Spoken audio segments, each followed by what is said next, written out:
Hey everybody, welcome to yet another live with Sean and I. Let me do my formal introduction. My name is Tamiya Robles.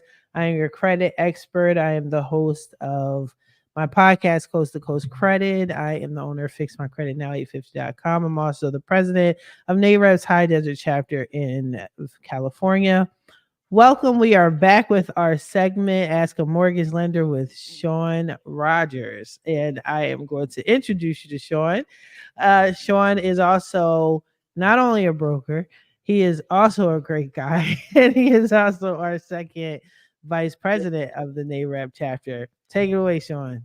Thank you, T. Thank you. Thanks for having me here today.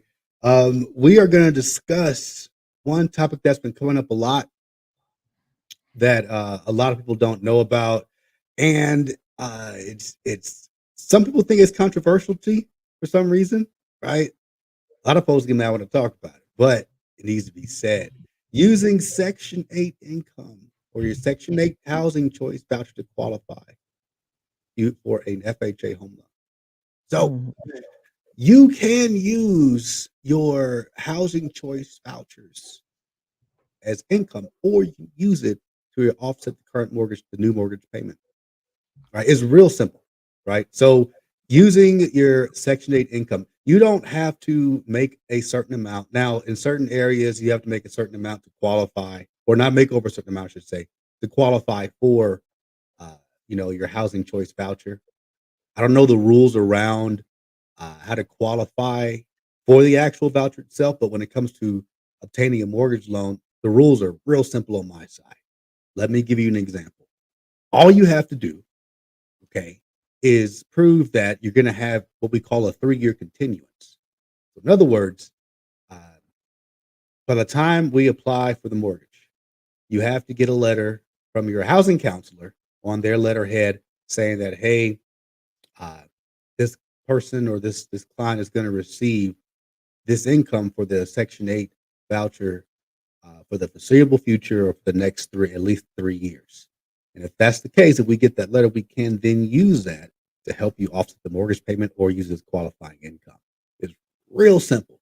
And all FHA rules still apply, right? So you got to have the credit score required. Still got to meet debt to income ratio requirements. So don't think that because let's say you get a Section 8 voucher for, I don't know, $2,500 a month for your family size, that you're going to automatically be approved, right, for a FHA purchase, and the house, payment is $2,500 a month. Doesn't work that way, right?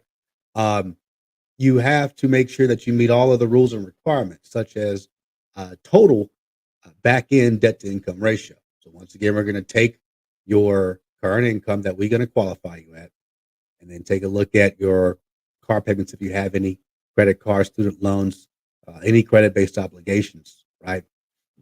It's still standard qualifying. All it does is allow you to use your voucher as qualifying income.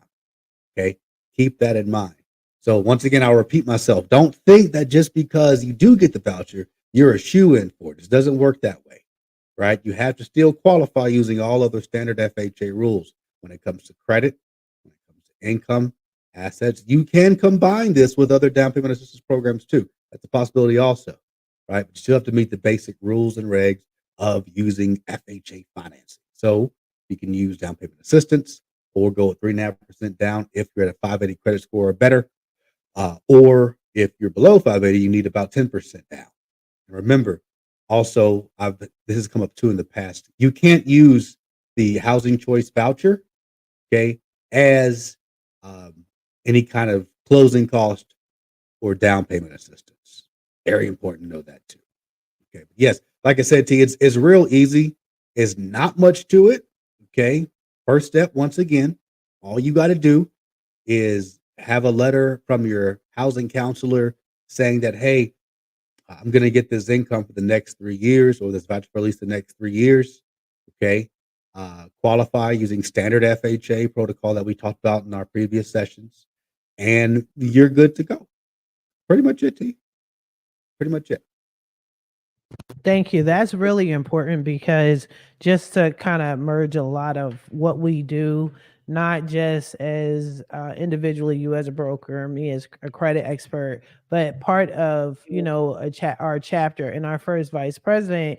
She is the manager of an NID HUD office in Victorville, California, and when she has her workshops, some people that do have vouchers are informed that they can use their Section 8 as a means of getting a home, but no one knows the details. So, in case anybody's wondering why are we talking about this, all of a sudden this is why, because people, one, don't know this is an option, and two, they don't know what the steps are. So, Sean, thank you very much for sharing that with us.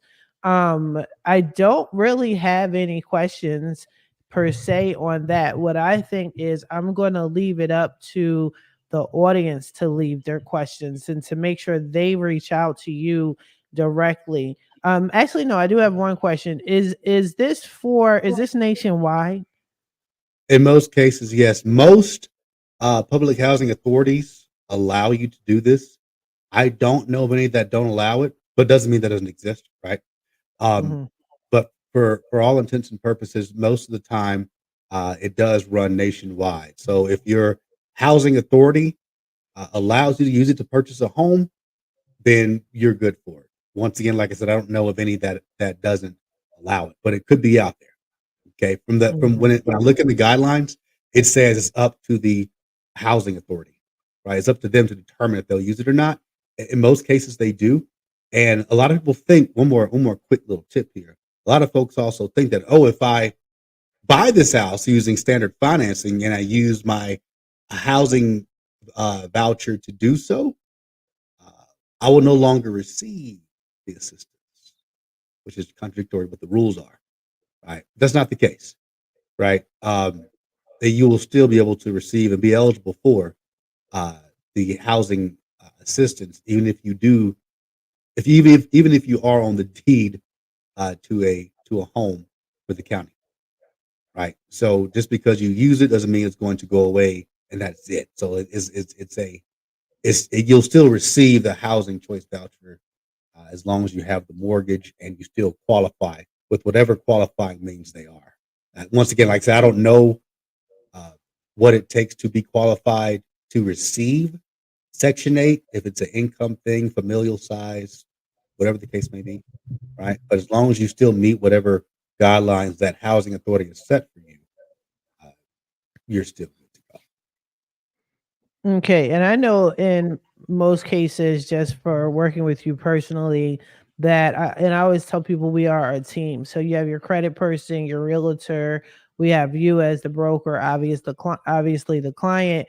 But what about and if the client decides to use their Section 8 and they're able to, do you also include that worker, that social worker in the mix of everything, or do they just basically say yes or no, they qualify, and they're kind of like out of the whole process, home buying process? Yeah, they're an integral part of it because we have to get a letter from them stating that you're gonna, uh, you know, the income we receive right now, you'll get it for at least a continuance of 3 years from the note date, right? So up front, I would say we need them. Once they get that letter, they're pretty much out of the picture for the most part. But yeah, they are a very important part of us getting a final approval to get you into the home. Okay. All right. Well, hopefully that helped y'all. We're not going to keep talking about this particular topic too long unless you guys have additional questions.